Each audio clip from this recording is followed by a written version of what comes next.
Into the Wild by John Krakauer. For Linda, author's note. In April 1992, a young man from a well-to-do East Coast family hitchhiked to Alaska and walked alone into the wilderness north of Mount McKinley. 4 months later, his decomposed body was found by a party of moose hunters. Shortly after the discovery of the corpse, I was asked by the editor of Outside Magazine to report on the puzzling circumstances of the boy's death. His name turned out to be Christopher Johnson McCandless. He'd grown up, I learned, in an affluent suburb of Washington, D.C., where he'd excelled academically and had been an elite athlete. Immediately after graduating with honors from Emory University in the summer of 1990, McCandless dropped out of sight.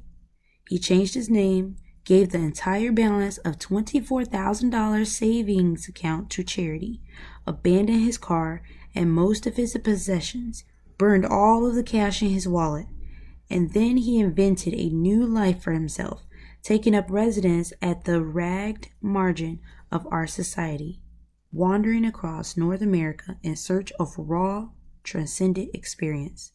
His family had no idea where he was or what had become of him until his remains turned up in Alaska. Working on a tight deadline, I wrote a 9,000-word article which ran in the January 1993 issue of the magazine.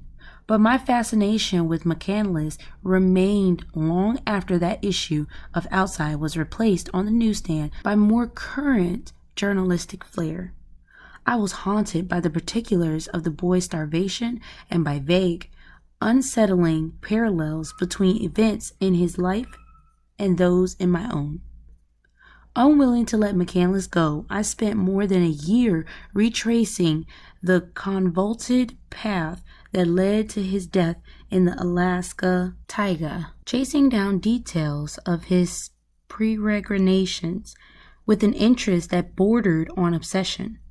In trying to understand McCandless, I inevitably came to reflect on other, larger subjects as well. The grip wilderness has on the American imagination, the allure high-risk activity hold for young men of a certain mind, the complicated, highly charged bond that exists between fathers and sons. The results of this meandering inquiry is the book now before you. I won't claim to be an impartial biographer. McCandless's strange tale struck a personal note that made a dispassionate rendering of the tragedy impossible. Through most of the book, I have tried and largely succeeded, I think, to minimize my authorial presence. But let the reader be warned. I interrupt McCandless's story with fragments of a narrative drawn from my own youth. I do so in the hope that my experience will throw some oblique light on the enigma of Chris McCandless. He was an extremely intense young man and possessed a streak of stubborn idealism that did not mesh readily with modern existence.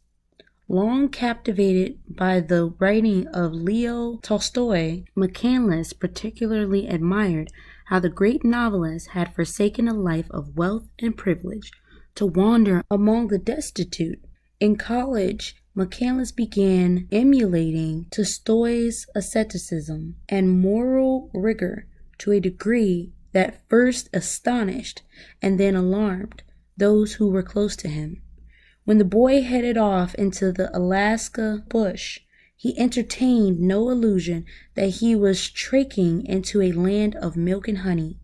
Peril, adversity, and Tolstoyan renunciation were precisely what he was seeking, and that is what he found in abundance. For most of the 16-week ordeal, nevertheless, McCandless more than held his own. Indeed, were it not for one or two seemingly insufficient blunders, he would have walked out of the woods in August 1992 as anonymously as he walked into them in April. Instead, his innocent mistakes turned out to be pivotal and irreversible. His name became the stuff of tabloid headlines, and his bewildered family was left clutching the shards of a fierce and painful love. A surprisingly number of people had been affected by the story of Chris McCandless's life and death.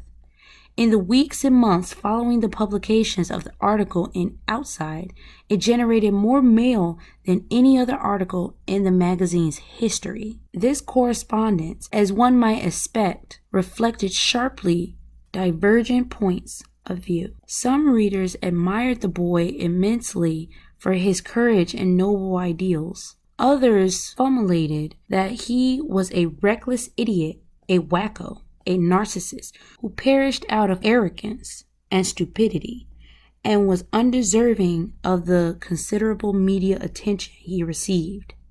My convictions should be apparent soon enough, but I will leave it to the readers to form his or her own opinion of Chris McCandless. John Crocker, Seattle, April 1995.